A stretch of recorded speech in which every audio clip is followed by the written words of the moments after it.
last point, these are the last two little points. I could go on all day, and so could the sisters that are loving. We're looking for, what does this mean to live in the divine will on the earth as it is in heaven, right? And sometimes people get caught up in this, reading the volumes and they're doing their rounds, you know what I mean? And all of a sudden, you know, it looks like something in a space movie. It ain't. If you want to know a place where they live the divine will on earth as it is in heaven, I'm going to give you a little secret right now. It's the secret of our community. It's a little place called Nazareth. Nazareth.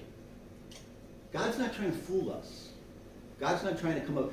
The divine will is not some kind of a weird, strange formula for living in God's will. Okay? It's not a formula. It's not like, you know, now I do this series of prayers, you know, 20 prayers, and I'm living in the divine will. That's ridiculous. And it's not Christianity. And if people teach that, then you should run the other way. It's not a formula. Christianity is a relationship with God. And if we want to understand it, we really should. Why has God told us so much about the Holy Family, you know, through mystics and other people? It's because that little hidden house where they worked and they prayed together, okay, is the place, absolutely, without getting into the subject of St. Joseph, who I'm in love with, by the way. In love with. Everybody in our male community has to have the name Joseph attached to their name. But just to talk about the two of them very quickly, Jesus, who is the incarnate Word, he is the divine will. And Mary, who is the Immaculate Conception, who absolutely lived on earth as it is in heaven. Is there any question about that? There is no question that Mary lived on earth as it is in heaven. So you got two people in that house. You can imagine what we can say about Joseph. We could just be here all day for Joseph. But if we want to understand what it looks like on the earth, okay, not like Star Wars, you know, but on the earth, what does it look like? Eating together. Listening to each other at the table. Joking together. Getting an ice cream together. That's holy. That's holy if there's love as you're doing it. That's the life in the divine will. How could it possibly be anything else? It's the life of Nazareth. You know that scene in the Passion of Christ? I love this little scene. I don't remember exactly where it is. Where Mary and they sprinkle water on each other. Who sprinkles water? Jesus sprinkles water. He sprinkled water on her. Yeah. Divine will. Beautiful. A son who would do that to a mother because that's an expression of affection, expression of love. It's little. It's simple. That's the divine will. It's love. It's love.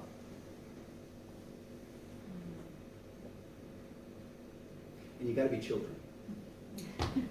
That's why I keep going. You got to be children because only the children can live in the kingdom, right? Only the children can live in the kingdom. So it's simple. It's not here.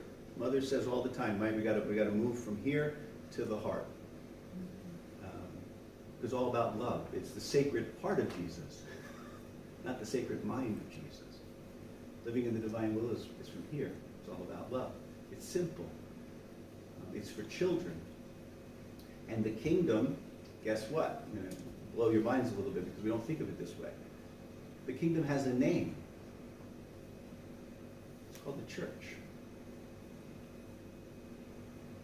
What does the church have to do with this? Everything! That's God's plan!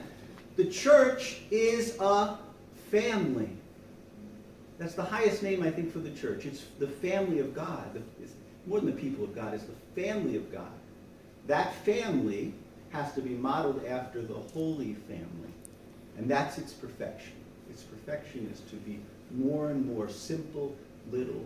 I think the Pope is bringing the church more towards that. To understanding it, it's little, it's simple, and it's about love. Little acts of love during the day. All day, which is the Holy Family.